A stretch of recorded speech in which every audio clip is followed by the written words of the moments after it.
7 years ago this Christmas, a young radio writer-director named Norman Corwin produced his first half-hour broadcast for CBS, a fantasy entitled The Plot to Overthrow Christmas. In the years since then, Columbia has brought you many other varied works of Corwin, works which have elevated their creator to the unique position he enjoys in American radio.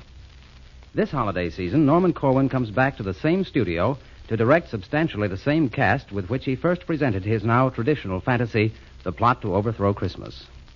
As in the original production, House Jameson plays Santa, Eric Burroughs is Nero, and Will Geer performs the role of Mephisto. Henry Morgan, better known as Here's Morgan, is a newcomer to the plot, playing a number of roles, including that of your narrator.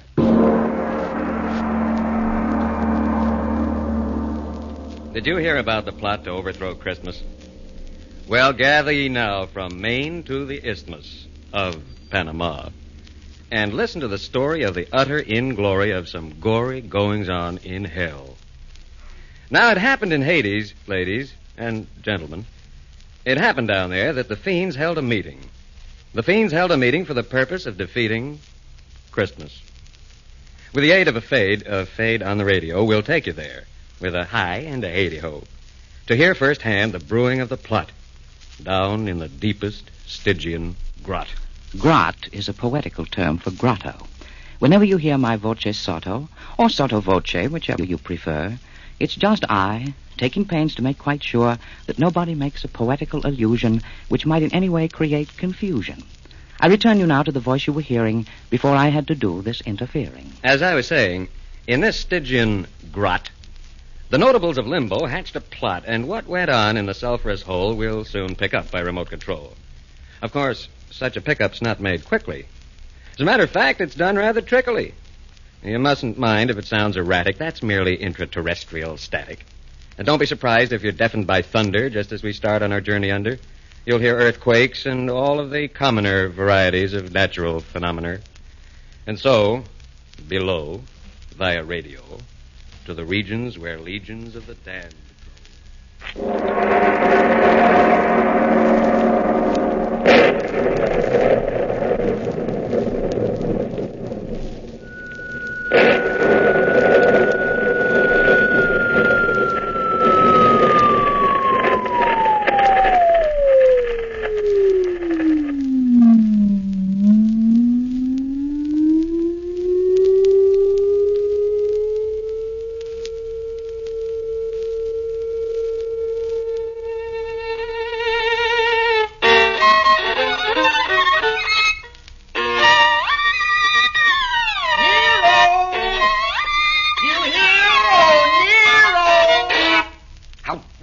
interrupt me in the middle of a movement of my favorite concerto. You should look to the improvement of your manners. Sir, if you please, my apologies. I would not have intruded upon your recital if the matter were not so terribly vital. The most important matter in the world is piddling when it comes to be compared with Nero's fiddling. Now, what you say may be very true, but I've been sent here to summon you to a great mass meeting of the tortured souls down in the grot of the flaming coal. A meeting? What for? What's the big idea? Why can't a fellow have some peace down here? Peace, poor soul, can't be found on the premises. This is a region abounding in nemesis. Now you're talking like a travel folder. Tell me, Varlet, before I smolder, why are we meeting? Who's on the spot? We're meeting in order to fabricate a plot. A plot against a festival that mortal men comfort in and gladden in again and again. You see, every year... Never mind the facts. I don't want to hear how mortal man acts. The only information about which I care concerns the mass meeting and who'll be there. His wickedness, Mephisto, will preside. Naturally. And several of the Borgias will be sitting at his side. And down in front, by the sizzling sodium, will be many personalities noted for their odium. Haman, Caligula, Medusa, and Legree. That's all very nice, but what about me? Oh, you will be sitting in row A, center, between Ivan the Terrible, the Tormentor, and Circe. Mercy! Why, they're both deranged. Do you wish me to see if your seat can be changed? Yes, if you will, please. Taste comes first, even though a soul may be eternally cursed. Right-o. See you at the meeting, then? Yes. And now, back to my fiddling again.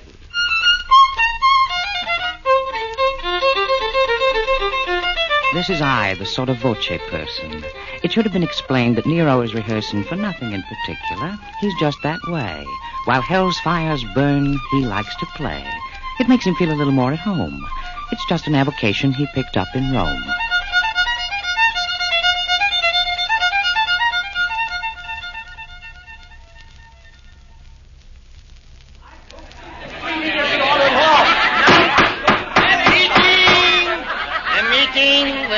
Come to order, please. I've called you here from over 60 seas of boiling pitch and blazing phosphorus to stop what constitutes a loss for us. We've lost prestige, and I greatly deplore that we stand in danger of losing more in the way of confidence and spirit. We're far from our goal. We're nowhere near it. And this is the reason. Though we've done well in carrying forward the work of hell, we've left a very big job unfinished. After all these years, there is undiminished goodwill on Earth every late December because of Christmas. Now, please remember that as long as this continues to be, the race of man will not belong to me. I will listen now to any questions you may want to ask, and then suggestions. Mr. Chairman. Brother Heyman has the floor. You say we've done well in our efforts to sell evil. I say we've done better. We've carried out the letter of your law. And I say, as a veteran Damon... Sit down there, Heyman. Enough of this folly. Sit down yourself. You're off your trolley. Sit down. I'm Ivan the Terrible. You're telling us why you're unbearable. I want more decorum in this forum. These personal remarks must cease. Now, Brother Ivan, will you speak your piece? I merely want to say, in a casual way, that Heyman's a radical. Always gets fanatical. Why, you'd think to hear this pup that the devil should just give up. Mr. Chairman, Brother Ivan is a demagogue with a brain like a fly and the manners of a hog. He shall... Come to this. Are we going to let a little holiday like Christmas get the better of us all down here below? No.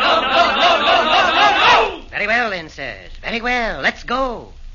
Let's lay down our plans now to overthrow this Christmas business and all that guff of holly and mistletoe and stuff. Mr. Chairman. Brother Caligula may take the floor. Mr. Chairman, I abhor, as a former emperor, anything which curbs our rule. Let us give some presents, too. Candy sticks and things to chew. Fruits and nuts and little cakes. Poisonous as rattlesnakes. Bravo. Let our subtlest worker be bichloride of mercury. Brilliant.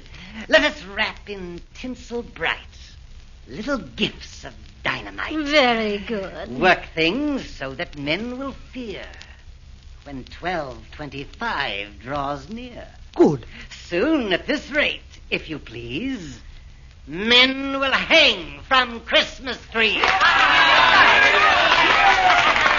My dear Caligula, permit the chair to say that we think you got something there. And now with this fine start, let's hear some more. Yes, Brother Nero, do you want the floor? With all due respect to Caligula's views, I think there's a better method we can use. I've heard just lately men are giving the razz to classical music by making it jazz. They're swinging Bach. And what is keener, they're doing the shag to Palestrina. As a connoisseur of music, of course, I love the works of Rimsky-Korsakov.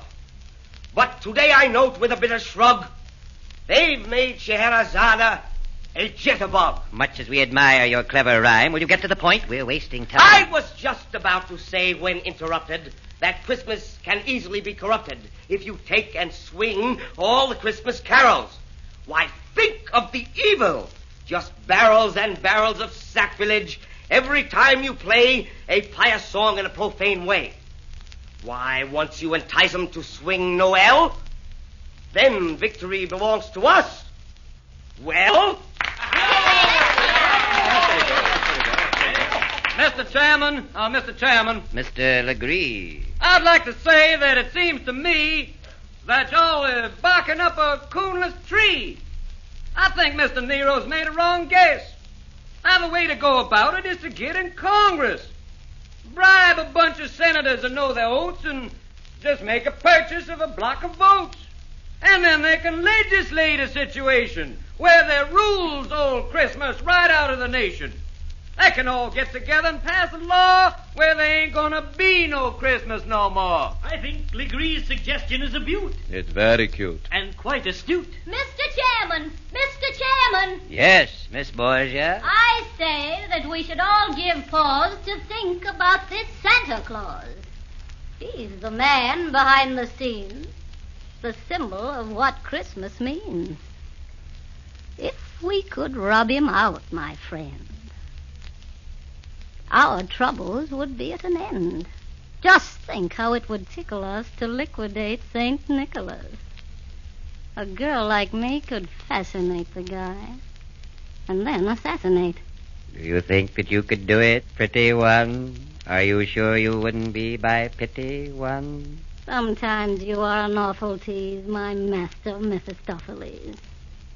Ain't I murdered several dozens? Poisoned uncles, aunts, and cousins? Don't my work right here in Hades make me first among the ladies? Men of virtue all have cussed me. I'm sure that you can trust me. Of that we haven't a particle of doubt, Miss Borgia. I'm sure we all have nothing but kind feelings towards you. But many times a woman spy, alas, adores her victims. Dames make poor ambassadors. Do you imply that such defects are found inherent in my sex? I do. Well, listen here, old Ironsides. You're heading for some cyanides. You've crossed a Borgia, and you know the consequences that follow. Come, disciples. This is very bad. There's nothing to be gained by getting mad. Suppose we put the matter to a vote. All those in favor of the motion made by Fiend Caligula will signify by rising to their feet and saying, aye. Aye. One vote in favor, Caligula's. And those opposed? Opposed! The motion is defeated. Up we bring the plan of Brother Nero's, viz., to swing the hymns and pious music. All those for will please respond by raising up a paw. For!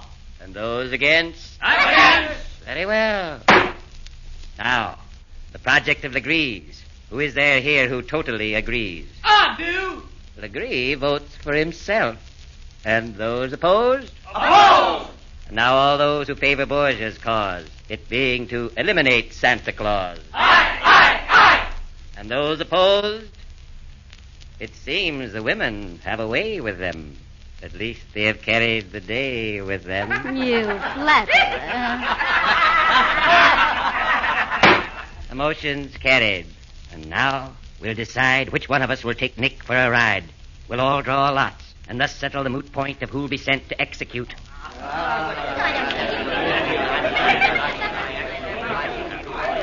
This is your old friend Sotto Voce, visiting down where it's eternal noche. Noche is Spanish for night, you know. Merely a reference just to show that English isn't all I have to go by. Oh, well, I guess I've missed my calling. I should have been a lobbyist. You see, I'm stalling to give them time to finish the voting. Let's see. The weather. Now I'm quoting the Daily Hellion. Continued heat both overhead and under feet. Free and moderate gases blowing up to gale force, and then going north by westerly. Light showers of brimstone toward the evening hours. That's what it says here. I'm not fibbing. How am I doing with my ad-libbing? This is a thing Bob Trout would have fun with. Say, the drawing should soon be done with. We expect the results any moment now, as soon as... The lots have been drawn, and I'm glad to say the honor has fallen Nero's way. Now, Nero, you are charged with a great task. It's the evilest deed that we could ask a fiend to do. We'll be proud of you. Now, just a moment. How do I get there? What do I wear? Is it dry or wet there? Is it fact or fancy or just word of mouth that he lives at the pole? Is it north or south? What shall I use when it comes to the showdown? A gun or a dagger? Now, give me the lowdown. Now, Nero, you needn't sound so tragic. You'll get to Earth by the blackest magic. To create an express elevator is simple for an expert spell creator. With a lot of pyrotechnic dazzle, we'll let you off on a hill in Basil. Switzerland. From there you will make your way to the Arctic Circle, then break your way through ice with a blowtorch. After a while, you're bound to reach Santa's domicile. And once you get there, my dear Nero, all of our work will have gone for zero if you don't succeed in your assignment. I know. If at first we don't succeed, we can try and try again. But there is no need, because nothing will come of it. Meaning no offense. Do you mind if I take my departure hence?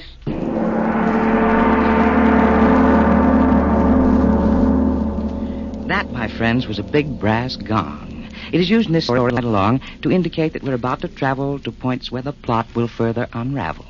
And now, if Ambassador Nero elects, we'll have another spot of sound effects.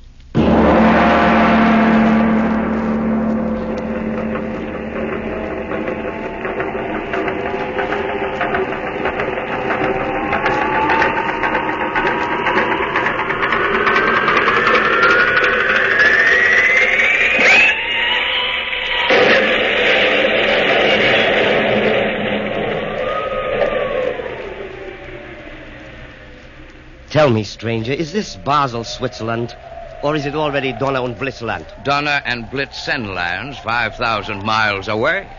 Thank you, mister, and good day.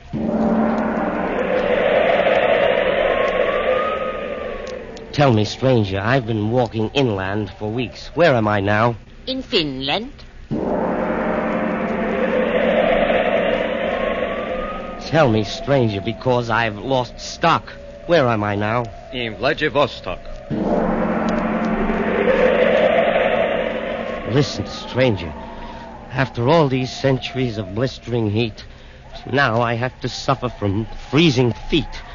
I'm wincing with pain from this pesky toe. But no speak English. Eskimo.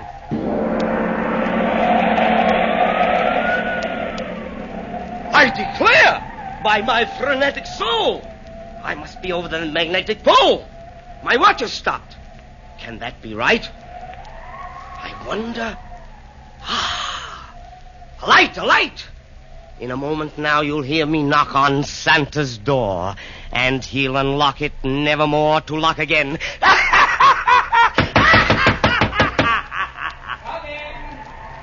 So is doom. How do you do, sir? Very well indeed, and you, sir? Splendidly. Won't you come right in? Take your coat off. I see your chin is frozen. Also your hands and knees. Sit down while I get you some antifreeze. Don't bother, sir. I will not be long. I'm about to perpetrate a fearful wrong. In short, I am going to do away with... Take it easy. Do not play with that gun. I know all about you. Really? Haven't I had my agents scout you for weeks? You've come all this way to abolish Christmas. Now let me say... Listen, Santa. I'm no callow stripling. I've read Ernest Hemingway and Kipling and also The Shooting of Dan McGrew. And plenty of detective stories, too. And just to show you what a broad guy I am, I've also read the Rubaiyat of Omar Khayyam. Do you think that a fellow with his reading so graded could have learned so little as to be dissuaded from a main objective? Why, don't make me giggle. I'd feel a lot better if you wouldn't wiggle that gun so. Much as I'm impressed with your education, I honestly believe that a figure of your station should have given more thought to the ways of man and less devotion to the cult of Pan. By others, no doubt, your wisdom may be prized.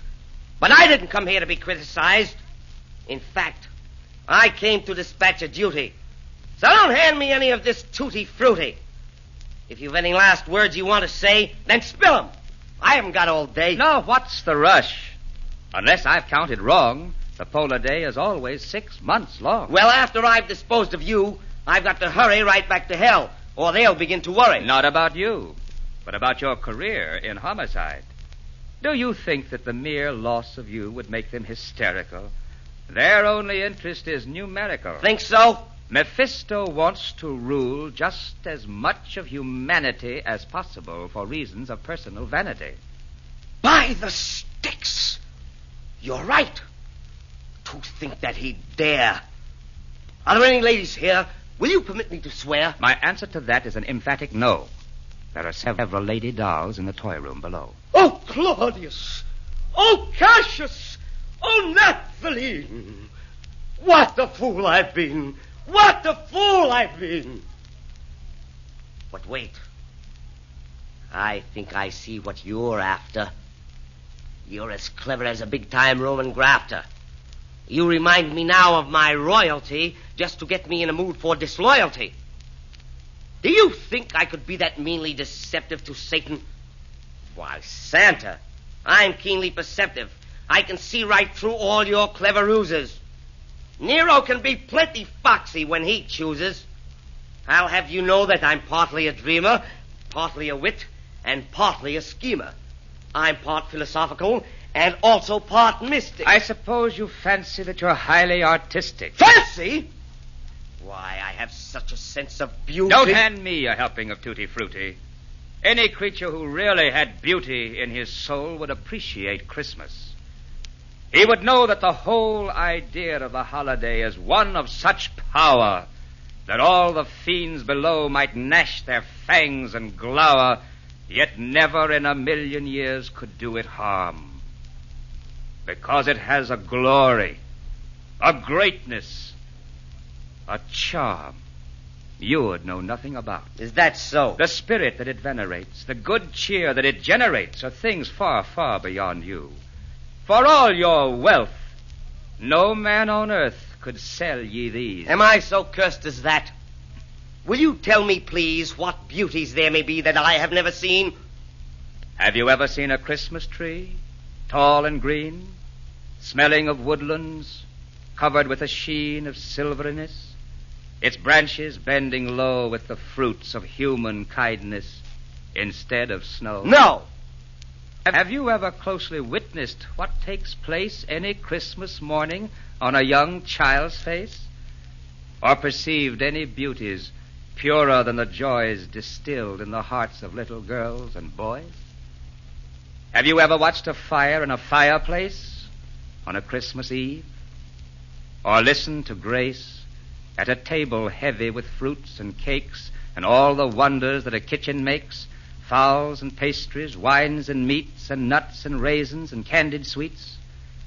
Have you ever seen mistletoe hanging from a ceiling, in frosty air heard a far bell pealing? Have you ever come back from a sleigh ride tingling, and your feet keeping time with the sleigh bells jingling? Have you ever seen the beauty of a sprig of holly, or felt for a moment how it feels to be jolly? Golly. Have you ever known how exceedingly pleasant it is to unwrap a Christmas present? Did you ever know how much cheer it lends to be wished a Merry Christmas by all your friends? Did you ever experience the fun of giving? Do you know at all the joys of living? I guess I don't. For all of me, I never knew such things could be. Just think how long in ignorance I've slept. It must have been the company you kept. I was a wicked tyrant once, you know. Ah, yes, but that was centuries ago. You really had no way of knowing. Perhaps. I guess that I'll be going. I really should be getting on my way. But do you have to? Don't you want to stay? You see, I'm just a bit... Embarrassed? Why, yes, sir. Now, don't look so harassed. I know just why you came and who it was that sent you. But that's all done with. I take it you repent you of all your past mistakes. With many pains and aches of conscience. Then are you welcome here. Please take your hat off, your coat, your muffler also. Take your spat off. What happened to the other one? No matter. You're pretty thin. You'll presently be fatter. I serve good food here. I'll get you a platter of steak and mushrooms, a medium or rare. I'll bet that you're as hungry as a bear. Now just sit down. That's it, right over here. And tell me, will you have some wine or beer? I never touched the stuff myself, but I managed to keep on hand a little rye for purposes medicinal. I mean, your chin should be unfrozen. What a state it's in. A while ago, you asked me if I understood good cheer. I do so now, St. Nicholas. I see it standing here. I want to ask you something, sir. Now, please don't give a yelp. Is there any sort of work to do where I can be of help? Indeed there is. Indeed there is, and I am glad you asked me. I have so many toys to make this year, the job's got past me. But first, you sit and eat this bowl. I've got a little trifle I'd like for you to see. So will you sit right here and stifle your curiosity? I'll get it for you right away. It's down the hall a piece. Well, well. Who'd ever think it? Will wonders never cease? At last, after all these centuries, I'm so happy I could buzz. It shows you what the lot a little Christmas spirit does. As emperor, I envied off the cheerfulness of peasants, and now... Well, here it is, Nero, my boy. By way of Christmas presents, I offer you this little gift. But Santa, for what reason? A very good one, sir. To wit, compliments of the season. Well, go ahead and open it. Why stand there so reflecting? I'm just collecting thoughts, St. Nick. My thoughts I'm just collecting. Just think how far a tiny bit of fellowship will carry us. Oh, well. I say, what's this? What's this? It is a Stradivarius. Why, thank you. Thanks a million times. I don't know what to say to you. I'll tell you what I'll do, St. Nick. I'll start right in and play for you. I'll play all night and day for you. Fine. Here's some music. I'm sure you'll play it well. It's a little piece entitled Noel, Noel.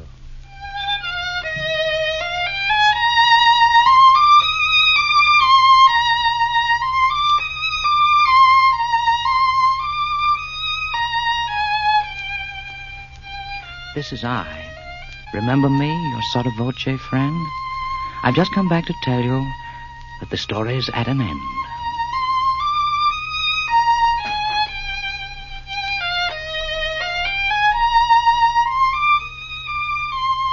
You have been listening to The Plot to Overthrow Christmas, written, directed, and produced by Norman Corwin. House Jameson appeared as Santa Claus, Eric Burroughs as Nero, and Henry Morgan as the narrator, Legree, and Ivan the Terrible. Others in the cast were Ann Shepard, Kermit Murdoch, Will Gear, Robert Dryden, Norman Ober, and Edward Cullen. Paul Winters was Nero's playing arm. The script of The Plot to Overthrow Christmas is found in the book 13 by Corwin.